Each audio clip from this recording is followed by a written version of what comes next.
So, first of all, I'd like to start by setting the scene about why responsible buying of security is important, and I'd like to make some reflections on the respective roles and responsibilities of different players, if you like, who are in that.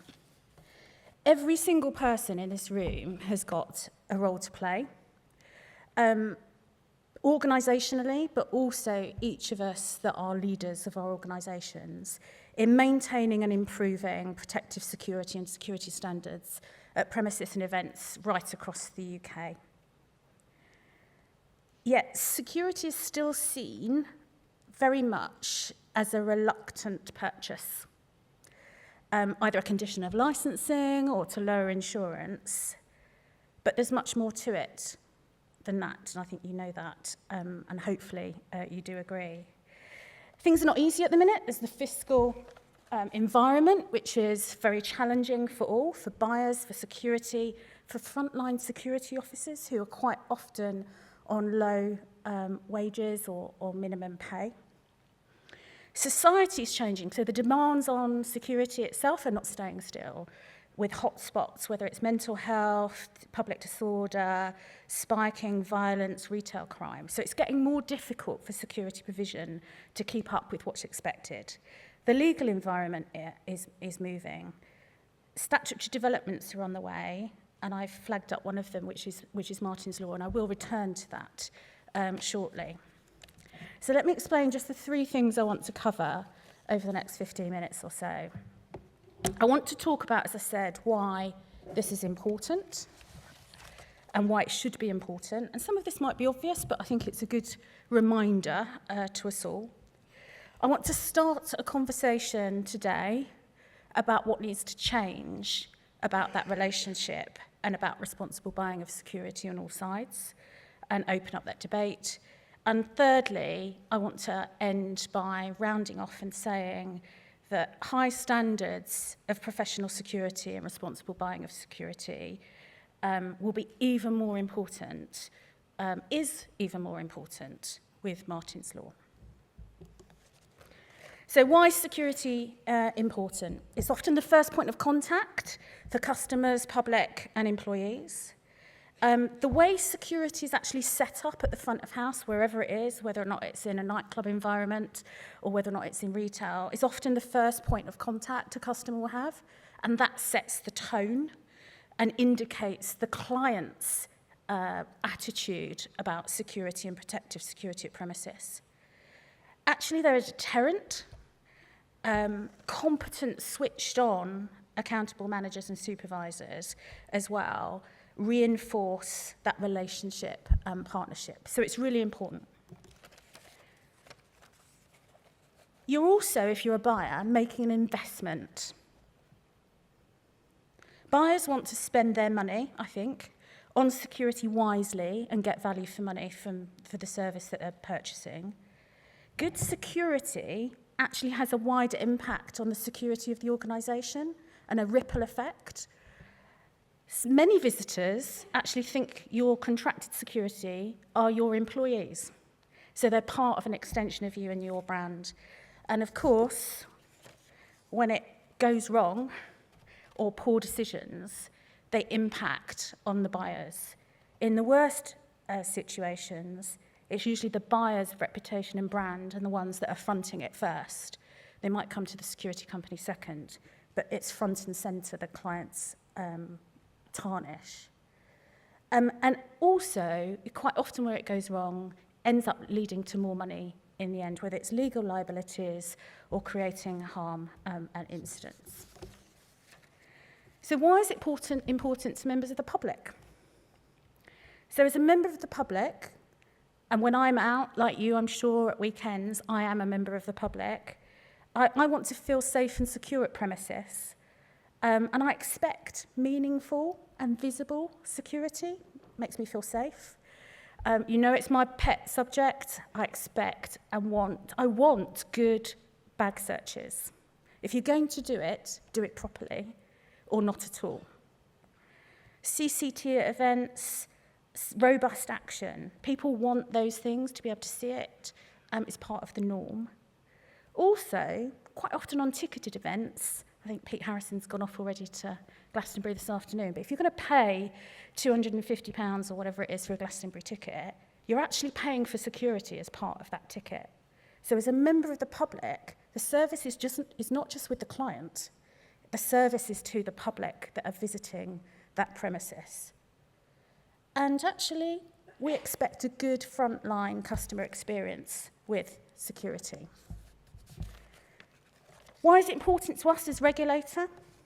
Well, actually, standards are raised and encouraged by sound decisions that buyers make. So although our relationship is with frontline security and with security providers, actually buyers really matter in this triangle. Quality and value for money, security requirements and expectations keep the public safe, which is our mission. Ian talked about the golden thread this morning, and I know I've chatted to him. That's ingrained in my own organisation. We are about public protection. I bet every single member of my staff, if you ask them, what's our mission, what's our purpose, what do you do? Public protection. And security that's proactive not just deals with incidents when it happens, it actually prevents and deters incidents. So that's why it's important. So what needs to change? So I think we need to start a positive conversation about security being a positive investment, not just a service or contract. It can't be a grudge purchase anymore. It can't be seen as a legal necessity for the licensing or for the insurance, etc., etc. But it needs to be considered as part of the organisation's frontline delivery service, particularly also connected with the business's resilience for dealing with issues and pressures. Responsible buying of security, I would say, is about value for money rather than the cost. So not economy and cost on its own. And when I'm out and about, and I do, as you know, some of you know me, I do try to go out and speak to both buyers and security providers. And one of those buyers recently told me that although they weren't the decision maker in it, because it was dealt with procurement and facilities, they did a blind sort of testing, a blind scoring themselves as the security team internally, and fed that into the final decision. So actually, it needs to be not just about economy and cost alone, otherwise it could probably be done by a computer. It needs to be about meaningful value for money and service.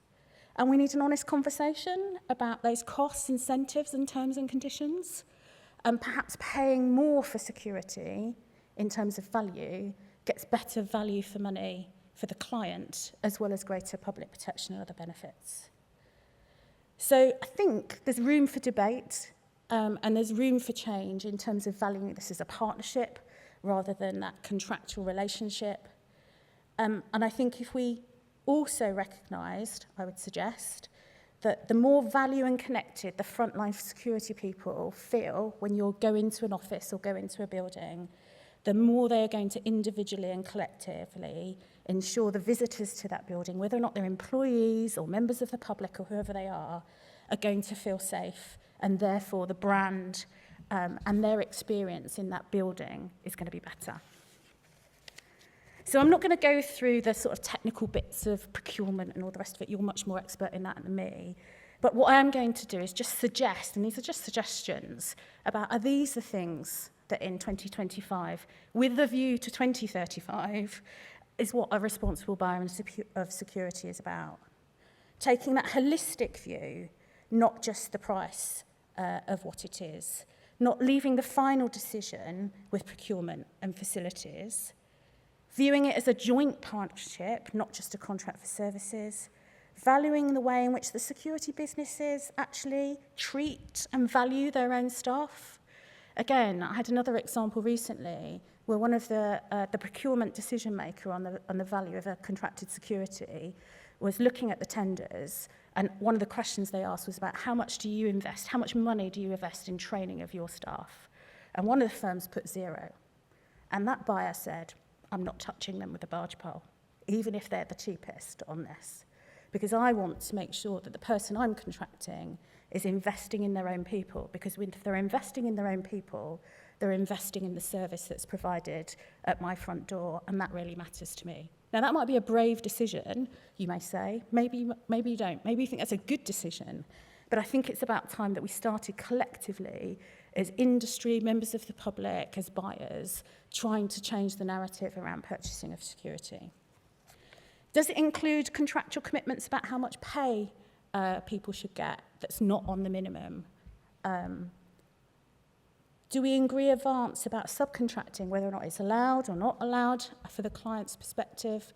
Transparency, I would say, is very important. So let me move then, finally, on to looking ahead to Martin's Law, and also just making a link and reinforcing about this is not just the relationship between security and a venue for a service. Actually, this really matters, getting responsible buying of security right, to being able to, if you're a premises or you're an event that's in scope, a responsible person, to you discharging your duties under the new duty. So premises and events, as I've said, have got a really critical role in keeping people safe in their premises. It's visitors, public, employees and contractors. The UK security industry... Oh, have I not moved on? Sorry. There we go. The UK security industry has an essential role in both national security and also economic prosperity of the UK. So high standards of professional security and responsible buying of it will be even more important. They are more important. So the legislation that's been brought forward and has been passed, and I'm really delighted it's been passed in April of this year, will improve, with your help and with all of the compliance of those that are in scope, protective security and security standards right across the UK. Now, it's about preparedness and it's also about protectiveness in the event of a terrorist attack. But clearly those measures as well are going to safeguard the premises and events for other reasons. So just to recap, Martin's Law requires those responsible for those premises and events that are in scope to take steps to mitigate the impact of a terrorist attack and to reduce harm in the event of it occurring. But in addition, those larger premises that are caught by the enhanced level must also take steps to reduce their vulnerability to terrorist attacks by putting in place, so far as reasonably practicable, appropriate public protection measures. Reducing the vulnerability of those premises or an event to the acts of terrorism or reducing the risk of physical harm to individuals, thereby giving protection from acts of terrorism. And the Home Office, in the public material that was published during the course of the Bill, Now Act, estimated there was about 180,000 venues and premises that were in scope, from theatres to stadiums to events to hospitality, nighttime economy, etc., etc. So some of those, and I've put predominantly larger, but some of the smaller organisations do use them as well, will naturally turn to security if they don't already use them to support them in compliance. They can't transfer their liability under Martin's Law to the private security company in that way. That's enshrined in the way in which the legislation has been drawn. It's personal to the premises and events that are in scope. But if they do use them, responsible buying of security and ensuring the security that they do choose to keep people safe is of adequate quality and working to good standards is relevant. So the SIA, who, as you know, has been appointed as the Martin's Law regulator, we won't be operational until the commencement of the legislation as a regulator, which is, the Home Office has confirmed it's a period of 2 years. But we will ensure that the premises and events that are in scope are complying with the duties and the requirements of Martin's Law. The Home Office is currently leading on all communications at the moment around that, and in due course is going to publish the statutory guidance that the legislation says it must publish to explain and assist with understanding of the requirements. And I know they're busy working away at that now, and there's a commitment for them to consult on it. There's separate guidance that the SIA as the regulator will need to publish, which is about more operational guidance on a different piece of the legislation, and we're busy already starting to work on that, but it will fall behind the Home Office guidance. So one message I do want to give, and it's a bit of two halves, but make one. We want to be really clear that premises and events do not need to spend lots of expensive money on consultants to be compliant with the legislation requirements generally. However, there's a lot that people can be doing to do now, and a lot of what is in Martin's Law is common sense, and a lot of those premises and events that are in scope are already doing it. So we do not endorse as the Home Office, the SIA, MPSA, which is the National Protective Security Authority, and the National Counter-Terrorism Security Office, NACSO.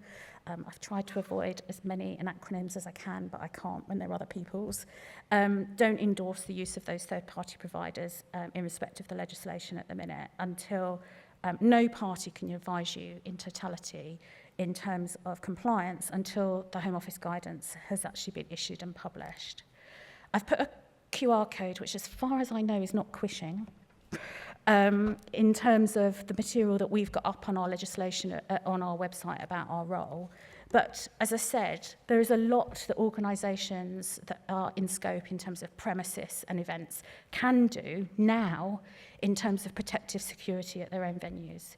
Because, you know, goodness forbid, but a terrorist is not going to wait for 2 years to try and do it until the legislation is in.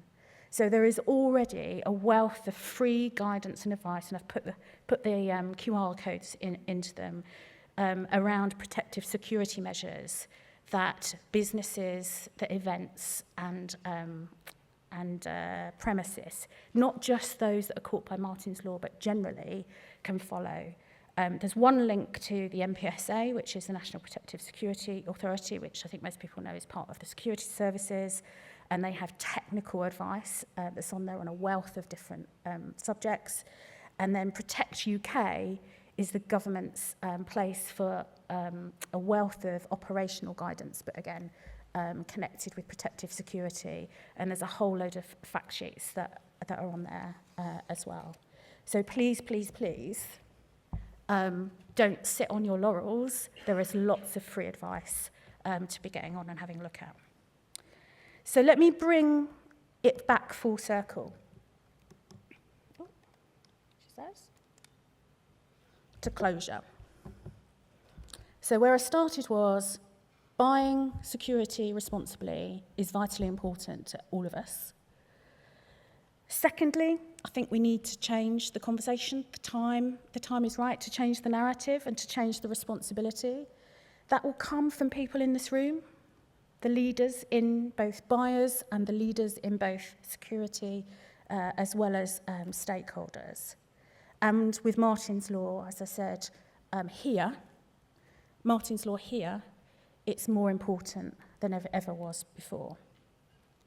So collectively, I think we've got a responsibility, and that would be my challenge to each of us, to up our game and to have that conversation. It really is a positive investment in not just the client, not just the building, but in public safety and the people who visit your premises. And if you're a security provider, a security business, it's an investment in your people as well. So if you are a leader, my challenge is you can and should positively influence that responsible buying decision in your organisation. If you're not involved in the decision and you think you should be, then perhaps you ought to have that conversation back in the business. From the SIA's perspective, in our corporate plan this year, we've committed to doing a series of pieces of work around buyers and responsible buying of security.